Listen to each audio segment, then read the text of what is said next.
എല്ലാവർക്കും സുൽഫത്ത് ഗ്രീൻഡറിയിലേക്ക് സ്വാഗതം. ഞാനിപ്പോ നിൽക്കുന്നത് എന്റെ കിളിനാവലിന്റെ അടുത്താണ്. അപ്പൊ കിളിനാവല് കണ്ട നിറച്ച് കാഴ്ചേക്കണേണ്. കിളിനാവലിന് ഷുഗർ നാവൽ എന്നുള്ള പേരും കൂടി ഉണ്ട് കേട്ടോ. അപ്പൊ ഈ പേര് പോലെ തന്നെയില്ലേ, കിളികൾ ഒരുപാട് കിളികള് ഇതിങ്ങനെ കായ്ച്ചു കിടന്നു കഴിഞ്ഞാൽ ഒരുപാട് കിളികള് നമ്മുടെ കൃഷിയിടത്തിലെത്തും. പലതരത്തിലുള്ള കുഞ്ഞു കുഞ്ഞു കിളികളൊക്കെ വരും കണ്ട. ഇതിങ്ങനെ നിറച്ച് കായ്ക്കും കണ്ട. ഇതേപോലെ ഓരോ തണ്ടിലും കൊലകളായിട്ടാണ് കായ്ക്കുന്നത് കണ്ട.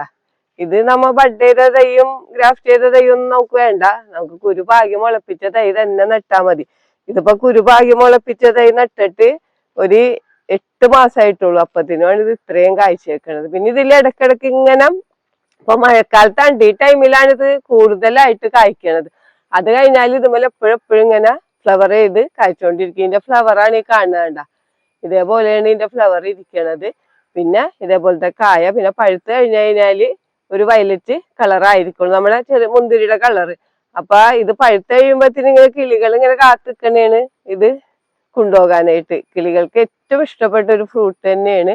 അപ്പൊ ആ കിളികൾ നമ്മുടെ കൃഷിയിടത്തില് വരുന്നത് വഴി നമ്മുടെ കൃഷിയിടത്തിലെ ചെറിയ ചെറിയ പ്രാണികളെയും കൂടെ കിളികൾ തിന്നും. അപ്പൊ നമുക്കൊരു കീട നിയന്ത്രണത്തിനും കൂടെ നടാൻ പറ്റിയ ഒരു ചെടി തന്നെയാണ് ഈ കിളിനാവല്.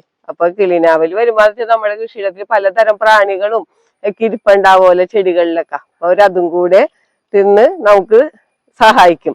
അപ്പൊ ഇത് കണ്ട ഇതിന്റെ ഇലകളൊക്കെ ഇരിക്കണത് നമ്മുടെ സാധാരണ അവൽപ്പഴത്തിന്റെ ഇല എന്ന് പറഞ്ഞാൽ അതിലും കുറച്ച് ചെറിയ ഇലകളാണ് ഇതിന്റെ. തണ്ടുകളൊക്കെ ഇതേപോലെയാണ് ഇരിക്കണത്. ഞാൻ നട്ടേക്കണേന്ന് വെച്ചേക്കണ്ട ഒരു ഗ്രോ ബാഗിലാണ് നട്ടേക്കണത്.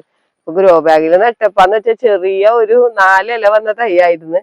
ഇതിപ്പോ കണ്ട 1 വർഷം പോലും ആയിട്ടില്ല. അപ്പത്തിന് നിറച്ച് ഫ്രൂട്ടാണ് ഇതുമേല്. നമുക്ക് ഇതേപോലെ ഗ്രോ ബാഗിലോ അല്ലെങ്കിൽ ചെടിച്ചട്ടിയിലോ ഒക്കെ നട്ട് വളർത്താൻ പറ്റിയതാണ്. പിന്നെ നമുക്ക് താഴെ മണ്ണിൽ നട്ടു കൊടുക്കാട്ടാ. നമുക്ക് എവിടെ വേണമെങ്കിൽ നടാൻ പറ്റിയ ചെടിയാ. ഒരു പരിചരണവും വേണ്ട, ഒരു കീടങ്ങളുടെ ശല്യവും ഇല്ല, ഒന്നുമില്ല. നമുക്ക് എപ്പോഴും ഇങ്ങനെ ഫ്രൂട്ട് ഇങ്ങനെ കിട്ടിക്കൊണ്ടിരിക്കും. ഇതിന്റെ ടേസ്റ്റ് എന്ന് പറഞ്ഞു കഴിഞ്ഞാല് ഇപ്പൊ നമുക്ക് പഴുത്ത് കഴിഞ്ഞാല് ഒരു ചെറിയ ചവർപ്പ് അത്ര മാത്രമേ ഉണ്ടാവുള്ളൂ. ചെറിയൊരു ഫ്രൂട്ടാണല്ലോ. പച്ചക്കാണെങ്കിൽ ഒരു പുളിരസമൊക്കെയാണ്. നമുക്ക് പച്ച പറിച്ച് കഴിക്കാട്ടാ. അപ്പൊ ഷുഗർ പേഷ്യൻസിനൊക്കെ രക്തത്തിലെ പഞ്ചസാരയുടെ അളവൊക്കെ നിയന്ത്രിച്ച് നിർത്താനുള്ള കഴിവൊക്കെ ഈ ഫ്രൂട്ടിനുണ്ട്. അതുകൊണ്ട് തന്നെയാണ് ഇതിനെ ഷുഗർ നാവൽ എന്നും പറയണത്. അപ്പൊ നമുക്ക് ഇതൊരെണ്ണം കഴിച്ചു നോക്കാം പച്ചക്ക്.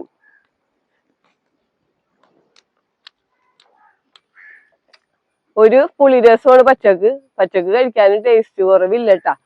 അപ്പൊ നമുക്കിത് പച്ചയെ നമുക്ക് കഴിക്കാം.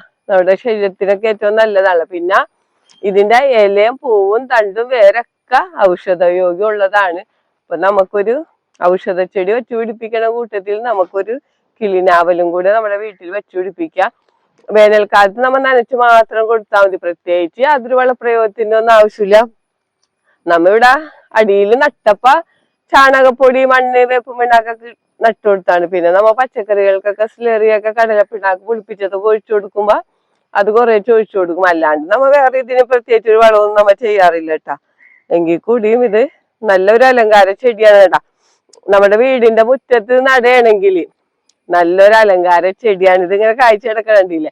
നല്ലൊരു അലങ്കാര ചെടി മാത്രമല്ല, ധാരാളം കിളികളും നമ്മുടെ വീട്ടുമുറ്റത്ത് എത്തും. അപ്പൊ കിളികളൊക്കെ പലതരത്തിലുള്ള കിളികളെത്തും. അപ്പൊ നമുക്ക് പ്രത്യേകിച്ച് കിളിനെ വളർത്തേണ്ട ആവശ്യമൊന്നുമില്ല. ഈ ഒരു ഫ്രൂട്ട് ചെടി നട്ടാ മതി, എല്ലാ കിളികളും നമ്മുടെ വീട്ടുമുറ്റത്ത് വന്നോളും. പിന്നെ തൈകളൊക്കെ നമുക്ക് നഴ്സറിയിൽ നിന്നൊക്കെ മേടിക്കാൻ കിട്ടും. ഇതിന്റെ ഈ വിത്ത് പാകി മുളപ്പിച്ച് തന്നെയാണ് നമ്മ തൈ ഉണ്ടാക്കണത്.